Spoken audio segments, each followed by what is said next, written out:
GDLS Canada, an industry leader dedicated to supporting our customers and the community.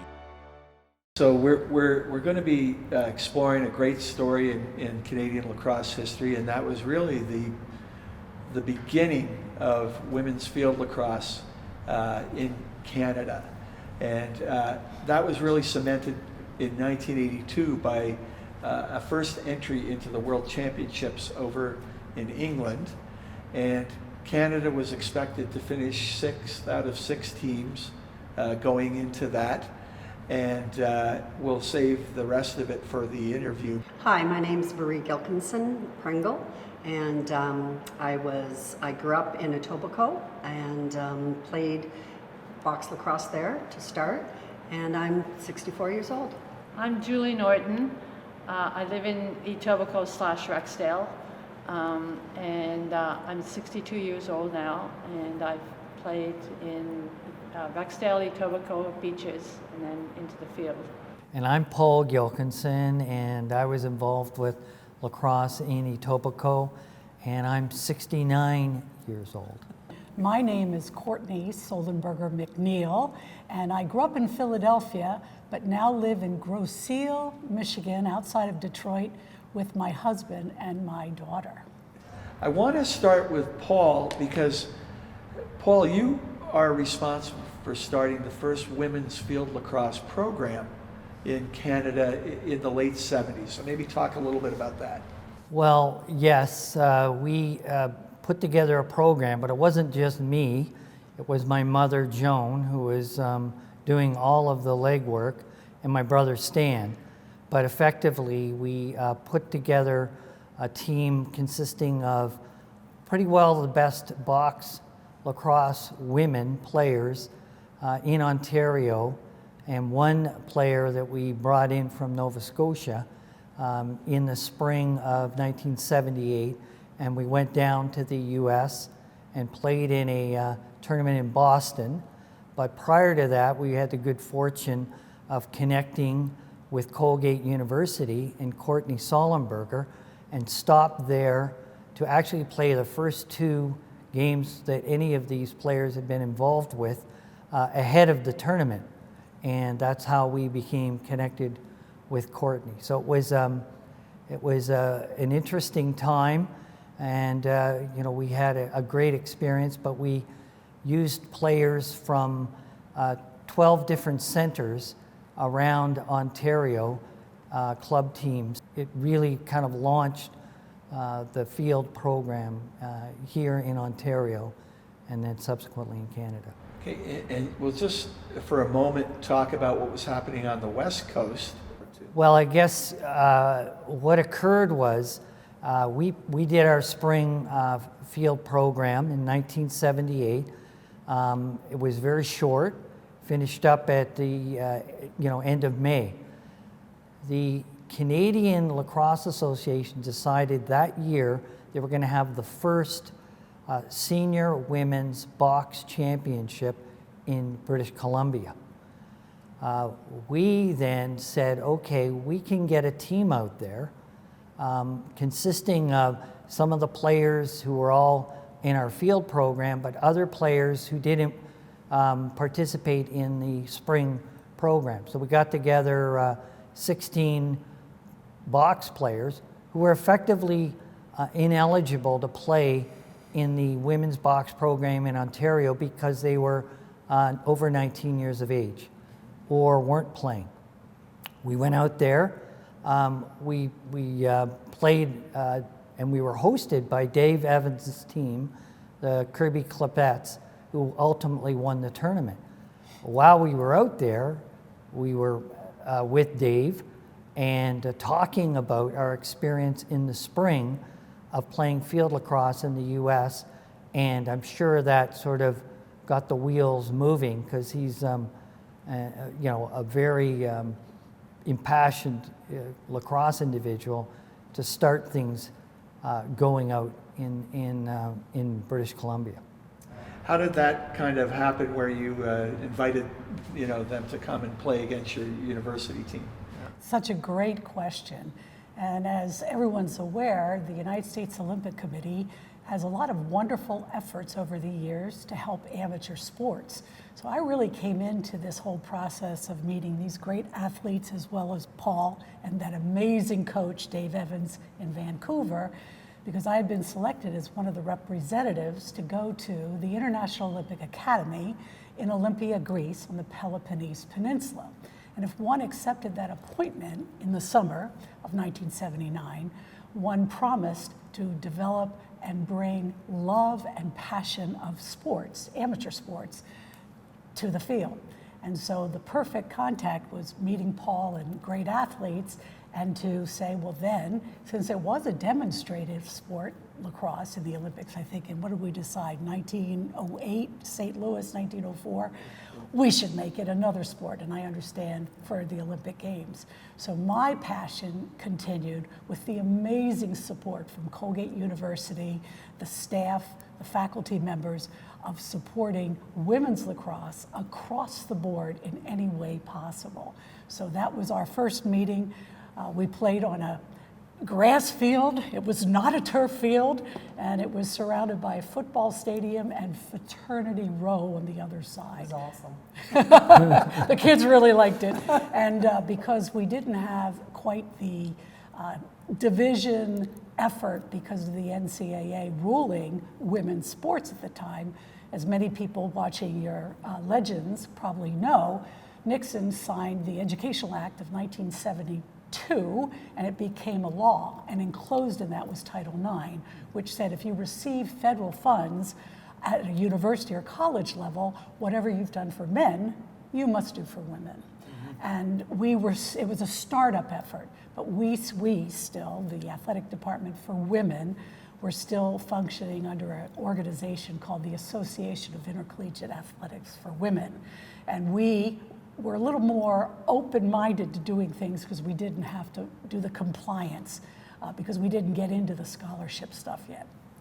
What occurred was when we ended up being accepted into the New England tournament, we looked at the map and said, we got to go across I-90. We got to play a game before we go to a tournament. And we started to write letters, because that's what you did back in 1978. No telephone and internet access. And my mother wrote the letters.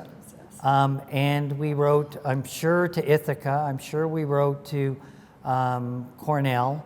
And we would have written to Colgate. The only response back was from Colgate. And she said, hey, come on in. And we came in on the Friday in a big bus, because we took 24 players, 2 teams basically, and we were welcomed with open arms, and we learned a lot those first 2 games. We didn't beat their JV, and we got smoked by their varsity.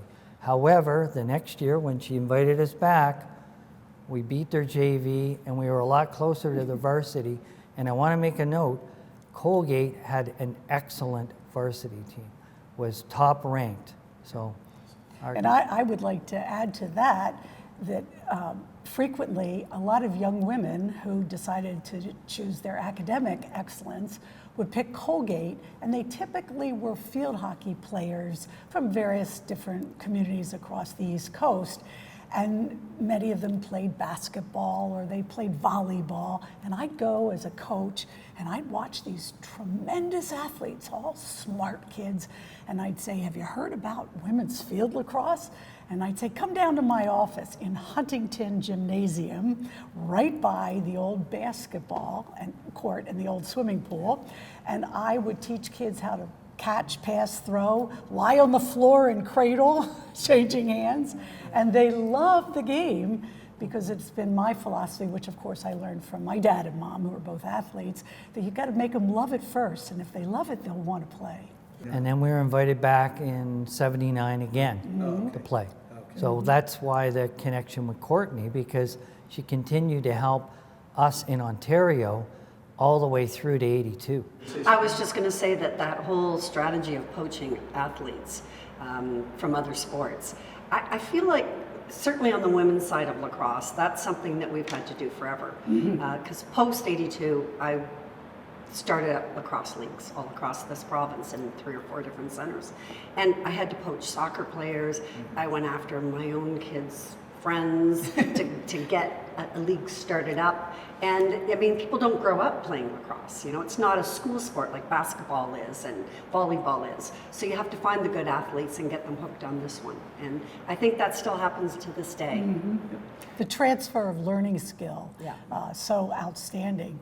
And if one understands attack or defense and the concept of zone and marking and intercepting, Julie had an eye, Marie, it just was amazing, the great athleticism, and then convert it into the field of lacrosse, field lacrosse.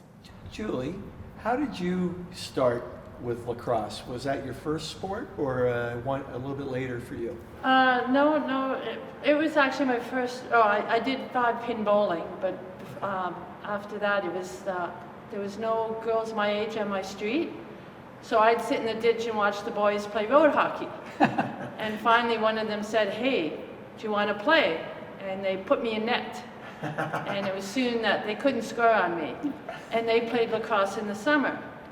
So my parents, they went out of their way to look for teams in lacrosse and in hockey to play.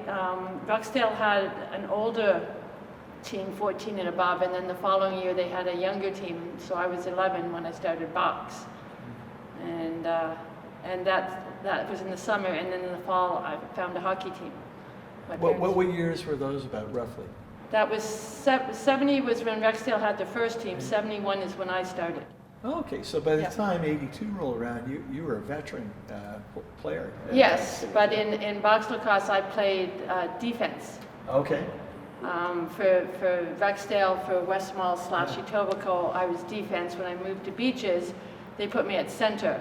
And then in my last year of playing with the Beaches, I went into net. Oh, okay. Because the goalie had gone over age, and that They was... needed a goalie. Yeah. Yeah. They needed a goalie. Yeah, so, and I like goalie. I love playing goalie for hockey, right? So. It wasn't a hardship for you to play goalie. No, and then to get into field lacrosse in '78, I was not allowed to play because the OLA had said, no, you can't play both sports. But it wasn't until '79 that they said, okay, yes, you can play both sports, but if there's a conflict, box had to come first. I think they were realizing that box was dying for the girls.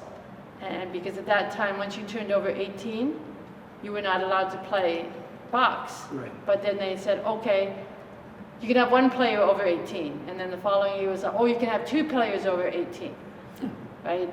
So we started moving in that direction. Yeah, because there was just a group of girls and there was nobody coming up behind us. It was just a group of maybe 8 years that went through the system, and there was nobody to follow up behind us. Paul and Stan and Mum were not very popular with the OLA when they started this field thing, I can tell you. Not popular at all. And they couldn't understand why they were so good about getting press. We had a ton of press doing this. And I mean, I didn't do anything. I was a beneficiary. They did all the work, but the OLA did not like them. They were mad that we were gutting their sport.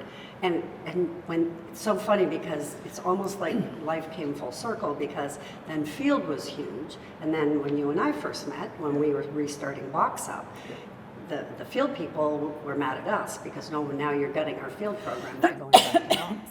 And I think it's only been the last, maybe 5 or 8 years that people have realized the best players are the crossover players that play box and play field. And I think Such that's a good been great. point. Oh yeah, Such a great Very point. best players And play certainly both from a sports. coaching standpoint, Dave Evans and Paul and I would talk about the skill, a basic skill, the pass. The box players were accurate, and I mean to tell you, that pass was like a shot on goal. It was incredible on the field. Yeah. And to Marie's point, and to again highlight Marshall Spence, there was a sea change when he got engaged in 1980, because at that point he was involved with the OLA, and he became much more supportive of anything we were doing on the women's field front, for sure. But yes, Julie, you're right. The first couple of years, 1978 and 79, it was tough sledding in those early days, convincing people that this is a really good direction to head toward. Talking about tough sledding, Julie had a story about your original equipment and how your mom helped you do certain kinds of things as a goalkeeper. Yes. This is cute. There is, at the time, there was no formal lacrosse goalie equipment. There was a chest pad that sort of came down and came a little bit on the thighs. And then they feel like We used field hockey leg pads. I wore football pants to protect my thighs. And we had to 82, our colors were burgundy and gray. So my mother bought long sleeve shirts, and she sewed pockets on the inside, and we put the box lacrosse pads, plates in there to protect my arms because there was no arm protection. And then this. Yeah, and then, well, at first I think 82, more of my style was like this. But in 86, 2 weeks before the 86 World Cup, I changed my style totally and went to, if they were shooting close, I would go up in the air. But then you're getting balls off here, so I got karate gloves that had protection here and here. So I had equipment from every sport, to play because there was no goalie equipment. Box, you tend to take more balls off your body. Yeah. And I think then the Americans would field. They would be more stick handling, but because I was hockey, I'd be flopping, I'd be doing this, I'd be doing it all over the place, right? Yeah, and I think that gives you a little window into the fact that Julie was fearless. And these balls were coming in hard at practice and in games, and it didn't matter what happened. She would do anything to stop it, which was to our advantage as a team. And her quickness, because of all the other sports, just rounded her out as a goalkeeper in the 6x6 area. She was incredible. Yeah, and I think one of the things that some people were surprised at, but again goes to her versatility of playing as an out box player and then going in to field. At the 82 tournament, when she got a ball, she stopped, which many she did. She had the highest save percentage of any goalie at the tournament. She would be able to clear it to midfield to Gail Cummings or Janice Holt, who were at midfield. The other teams, there was nobody else who could do that. Not even Sandy Hoodie could throw the ball as well as... And it's hard, and it's accurate. Now, what kind of stick were you using in net at that time? The goalie stick at that time, I used a wooden stick, Patterson stick. The stick was only 2 inches bigger than a normal stick. So it wasn't a huge... Yeah, I have the stick here. Okay. So it was only a little bit, plus no pocket. Yeah, right. We like to say, I actually played back in the day first home, which was the attack position closest to the cage. And I would work very closely with my goalkeepers. And I would say to the goalkeeper, my job, I should score every time. It's a benefit that you would stop it because you become the first attack. Yeah. Even though I was an attack player, I would say to Julie back in the day, you're the first attack. And every time you stop it, it's a huge benefit for our play. And she, of course, was an outstanding goalkeeper, forward as an attack player, as I would call them. But the hardest mentality for the goalie is in box lacrosse and in hockey, you're expected to stop 80, 90% of the shots. Right. In field lacrosse, if you're doing 50%, you're having a great game. It's a great job. Yeah. Great job. So we're rolling along. There's the first inkling of thinking to going to England, Paul. When was you weren't going, but you thought, well, there's something going on over in England. When did that all start? Yeah, so in early 1980, a letter arrived to the house from, I think it was Elizabeth Carling from Great Britain Council, saying that we're thinking of running a world tournament. Are you interested in attending? And in hindsight, it's very likely that they knew that Canada had some kind of program because Carol Kleinfelder had seen us in 1978. Carol was the national U.S. coach when we went to the New England tournament. Then in 1979, she brought a a high school all-star team from New England to Toronto to have an exhibition game. At Lamport Stadium. And we played at Lamport Stadium and at Havergal. We played them tight. First game we lost by 1 or 2 goals. The second game, we found out who their best player was, Julie Duff. We took Cindy Kuhn, who Julie knows very well, and we said, Cindy, she's not going to score a goal. Cindy says yes. She didn't score a goal. We won the game 8-7. Clearly, Carol went away thinking, these guys can play. And then my assumption is, as the women's group got together in fall of '79 to think about a world tournament, Carol probably mentioned us. We had each other's information. The letter came. I quickly ran the letter over to Marshall Spence, who then wrote them back, the committee, and said, yes, we're interested in being involved. So that all happened in the spring of 1980. So we knew something was afoot, but not much more than that. Marshall Spence wrote back and to England, Yeah. to Ms. Carling, Yeah. and kind of got the ball rolling for a potential Canadian entry into this potential tournament, I guess. Correct. Okay, a corporate sponsor question for you, Courtney. I think you're the best at. Now, Brine stepped up at some point and paid a big whack of dough.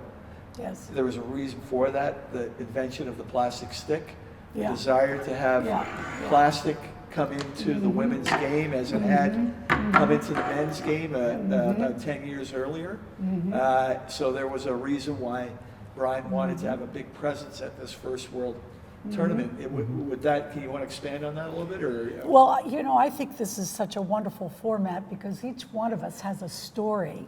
So my dad, Don Solenberger in Philadelphia, played lacrosse kind of in the streets of Philadelphia and went to George School. And as we all know, the war, World War II came along. And then ultimately I was born in 1953. But when I played, we would take study breaks. And my dad would say, let's go play catch. So that was my study break in the spring with my dad, like, you know, in the street. And we would then go down to a place called Backrack Raisin in Baltimore, where all the sticks would line up and come out like a conveyor belt, and I would get to pick my stick, which was all wood. And then fast forward to the Colgate experience, I was coaching and all my kids were field hockey players essentially, and then I had to get sticks. Well, miraculously, Wes Patterson would say, we can help you with the sticks, and we would get the sticks through the process of purchasing, and I would have a container, like a Home Depot container full of water, and in that, catgut. And it was in the office where Wes would come in and show me how to fix the old-fashioned sticks with catgut. And that lasted for quite some time because if a stick broke, Hamilton, New York is the geographic center point of the state of New York, and there weren't a lot of places to take things to get fixed. So I always thought that was a lot of fun. And you could still see some of the fur from the cat or the gun that was sitting there, but we would fix the sticks ourselves. Fast forward to the games of 1982 and the fact that Brine was coming on strong, and to the best of my recollection, it became the Brine tournament so that their name would be on all communication. Right. Yeah, it was the Brine World Lacrosse Tournament. So this was the big thing, and I can remember we were all so grateful because they were plastic head, learning, of course, how to use the sticks. And that was a big deal for women's sport to have a major sponsor step up and support the tournament. You know, like that was a big thing. I remember when we showed up there, like there was no swag back then. We were just like, as Julie said, we all had, you know, our brothers hand-me-down equipment, playing box, and then field no equipment. And I think Paul cobbled together with Mom those big skirts. We had to wear these heavy woolen skirts. But we show up in England and we get to the tournament and they're handing us these bags that say Brine on them. And, you know, obviously we all got these sticks and it was just amazing to us. But the interesting thing is, we were told to play with these sticks. Think about this. How long does it take to break a stick in? We show up at this first World Cup and we're handed a stick and you're supposed to play with it because there's a sponsor now. Right. And many of us did. I know England didn't and a couple of other teams didn't, but a number of players on our team did. And that's amazing when you think about it now. But you know what? We had a sponsor and it was Very sweet. adaptable. It was Very very adaptable. sweet. We were all excited. We felt like rock stars. Right, you felt professional. Yeah. Well, and the sticks, each person had their name on it. So you can see here that they personalized each stick, Yeah, very cool. right? And they had the number. That's really something. Yeah, there's Julie's And for name, all my 6 name. teams Yep, yeah. had the same. I didn't That's remember as well That's a lot as. of detail. Yeah. Yeah, it is. To take care of. Yeah, I, it is. I And did. it had our numbers too. I believe. Yes. Yeah, our numbers on one side Yeah. and our names on the other. Like Yeah. that was And Canada at the top. amazing. Yeah, and Yeah, Canada yeah, at the top. And then the Americans had different colors. Like theirs were blue, I think, Yeah. and Oh, yeah. green. The Aussies were Yeah. green, and yeah, it was like that was amazing And, detail. My memory is a little bit different that I didn't realize, and I don't think as many players in the other teams played. The one player who I did know took their stick from our team and went out against a wall and broke it in an hour and used it the whole tournament was Carrie Hartle, which was, and of course she was the leading scorer on our team. Yes. It was like, even I was, to Marie's point, I mean, being an old school lacrosse individual, knowing it would take a long time to get sticks the way you wanted them, and as Courtney said, when it broke, your heart broke Yes.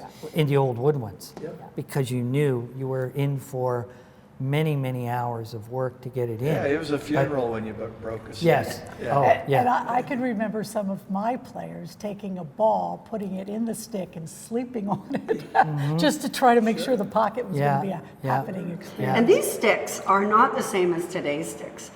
Today's field sticks, you practically have a whole ball in there with the plastic and the Oh, way yeah, that yeah. they're all Oh, yeah. designed. Look at these things. They're like nothing. It's a They're shovel. pancakes. It's a I know. shovel. shovels. Yeah.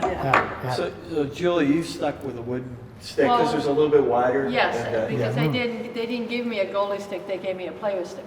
Yeah, that's interesting. I've never seen an early goalie stick for women. Yeah, so that's This is the goalie stick. that's one you use. Yeah. And Wes Patterson made this specifically for my design for the '86 World Cup. Wow. Yeah. Wow. For 86. Yeah, Okay. so that's the goalie stick. Yeah, And that's again, no pocket. You weren't allowed a pocket. That's a beautiful looking stick still to Yep. this day. Yep. Neat that you were able to bring it. Yeah. Here, put it up here with our collection. Yeah, Yeah, see, they like it's not the much sticks wider, like- eh? Sticks like Look this. at that. Look at the Look at that comparison as she comparison. was talking. Not Yeah. much wider. Not- Today's are wider. Yeah. there you go. Hardly, Yeah. hardly a Hardly difference. anything. Yeah. Yeah. And that's kind of like the way men's field sticks were in the late 60s, early, because I played with a wood stick. Marshall writes a letter back, then what happens? So then he becomes very supportive of a small league that we created. So we created in Ontario a 4-team club league in the spring of 1980. And Courtney actually came up for the championship game, which was played in conditions not entirely dissimilar from what we're experiencing today, even though it was the beginning of June and it was cold, to umpire and to run a clinic for us. So that was 1980. Marshall attended the final event where we had all the teams together and acknowledged the team that won, and stayed involved to the point where in early 1981, finally the Canadian Lacrosse Association convened an actual meeting of individuals to start to say we got a plan for this event. And Marshall was there. Mary Rose Stanga helped coordinate it from Ontario. Dave Evans showed up from British Columbia, and Dorothy Robertson Yeah. was installed as sort of the chairperson Yeah. for the group. And we had a first meeting in the spring of 1981 to say, hey, now we're planning to put a team in 1982.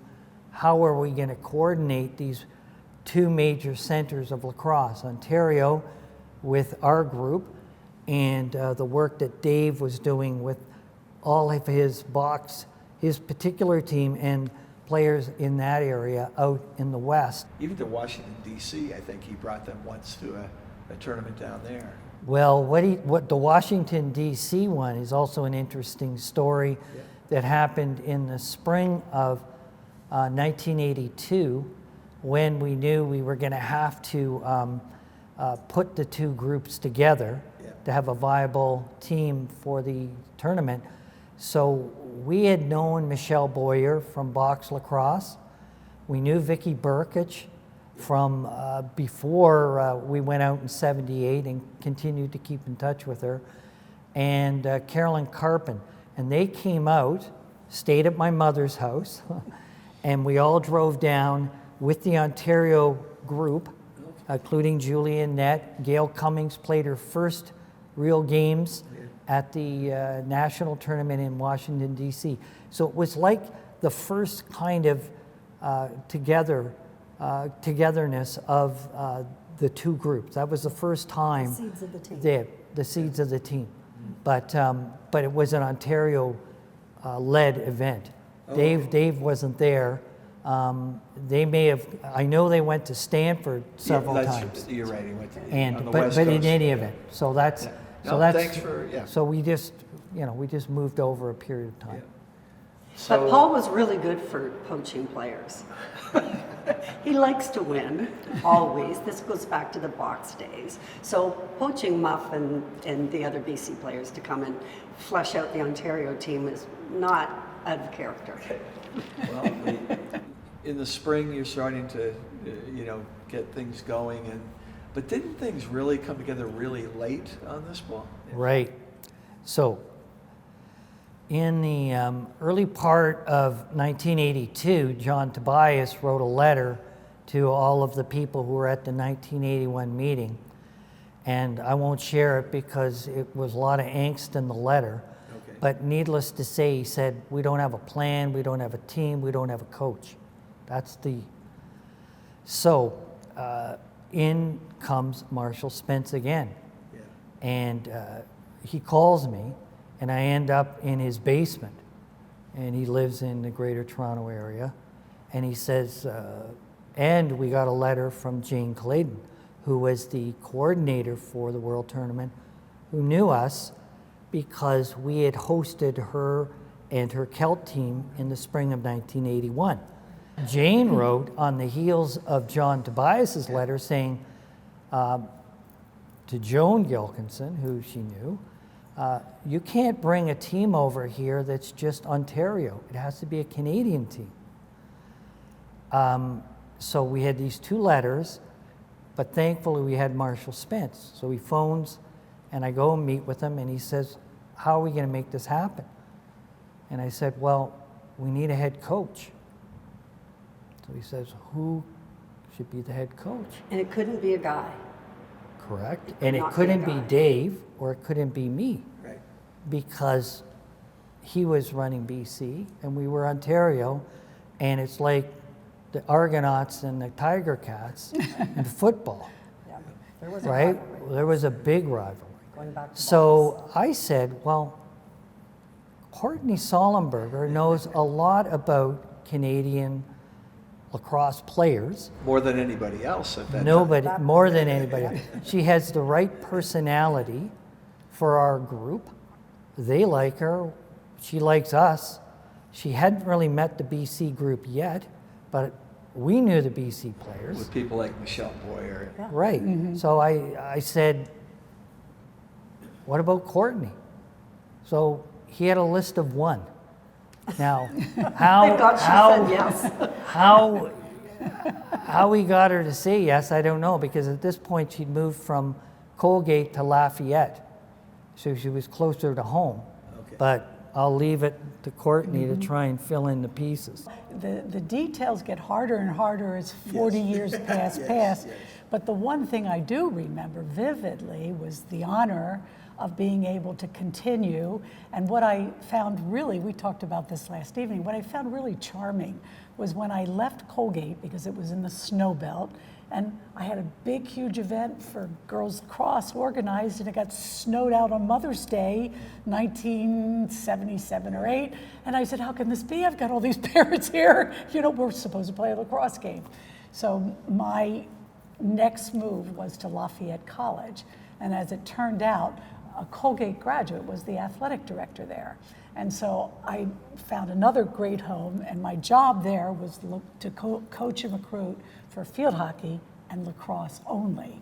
And I also had a chance to do a lot of work with the United States Olympic Committee at that point in time, doing work. And when Paul invited me to go out and coach, and Dave became part of that package, we did do a clinic out in British Columbia, Vancouver, and got to know some of the wonderful athletes out there. And a woman named Jenny Kyle, her husband was a captain for Canadian Air. And as I recall, one of the ways they got me around was he would get me a seat.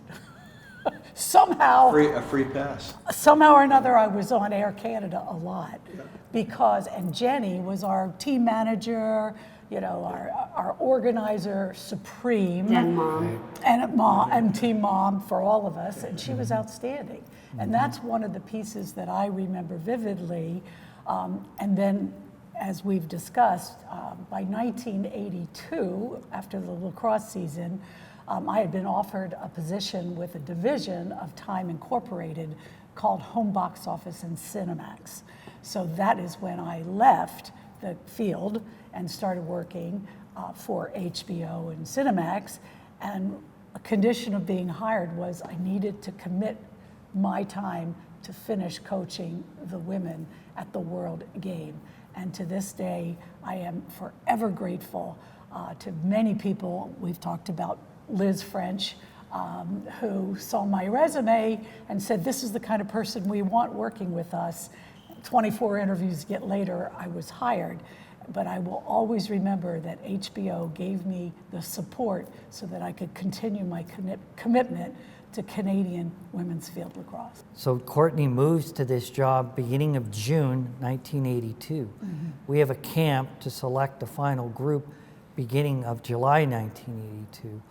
I get a letter June 8th, 1982 saying I'm the assistant coach. I'm sure that Dave got one around the same time, June 1982. If Courtney doesn't get the clearance from our employer, we have no head coach, and we got 3 weeks before main camp. For the good of the sport and the good of the program, and certainly the good of the concept of teamwork and fellowship. Right, the timing was good, and certainly Jenny was incredible. We wouldn't have we wouldn't have been able to properly prepare, which was only a week before the tournament, without all of the contacts she made and the arrangements that she made for the week before the tournament for us. Because that's when we really became a team. Yeah, right on down, and I don't know if you guys remember this part. Jenny, I think, was the one who said we should have tea at the Canadian Embassy when we were in London. Do you remember this? And we all had to wear skirts. We had to wear these gray skirts. gray Yeah, skirts. and our blazer, which is well displayed. Monkey suits. But we said we will, and we'll be ladies and gentlemen. And it was one of the highlights before we even got to play lacrosse. And for me, at that moment, being in the Canadian Embassy, representing a great sport, representing a wonderful group of young women and coaching staff with Dave and Paul. And I think our picture is here. We did a great job. We did sightseeing. There was time for sightseeing. And I do remember I saw the Crown Jewels. We actually went up in the Tower of London and saw the Crown Jewels. And we were all young. I'd never been over the pond before. So That's a big trip. It was a big trip. Yeah, it was pretty exciting. Yeah.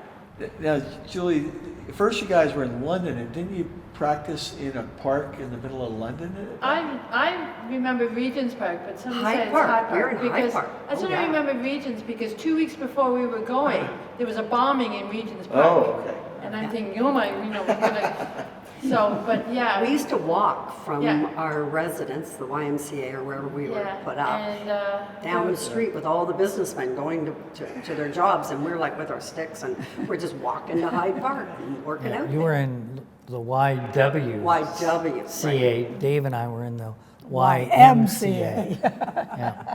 So during one of the practices, I took a ball off my thumb area and it swelled up, and I was walking around London trying to find ice. Well, they don't have ice. Much ice. So I ended up having to buy a popsicle and putting a popsicle on my hand. I forgot about that. Julie, you're always innovative. Always innovative. Yeah, as a coach, I used to make all these things, these contraptions up to train my goalies. But yeah. So here's the thing, we weren't really a team.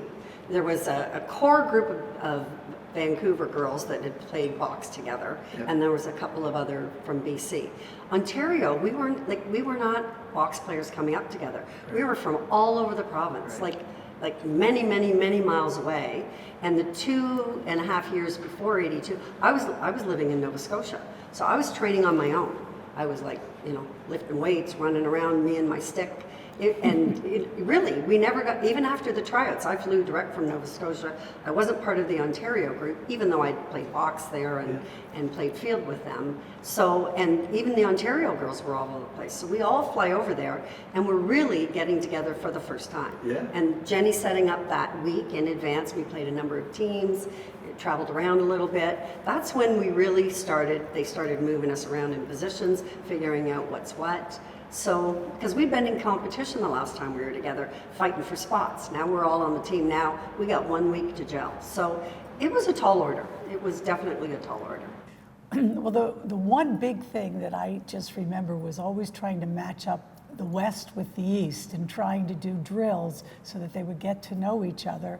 And then because of my theater and music background, I'd always say, now you got to tell them something special about you and then sing about it, and I would always try hard to make it fun and entertaining from a team building standpoint. Right. And we had like barbecues and cookouts and various different activities like that where we would do things as a unit together. How far was Nottingham from London, roughly? Oh.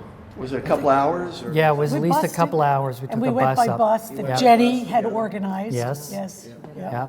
You went Yeah. and did you stay at residence in Nottingham? At the college. I think we were in the college residence. bumped in the college dorms. Yeah. Right? Because the That was it was a college standard cafeteria fare where at we that ate. time for lacrosse to be at a university. And Jenny would work very closely with Jane Clayton, the tournament director, who was an amazing Yes. purveyor of all things lacrosse. Yeah.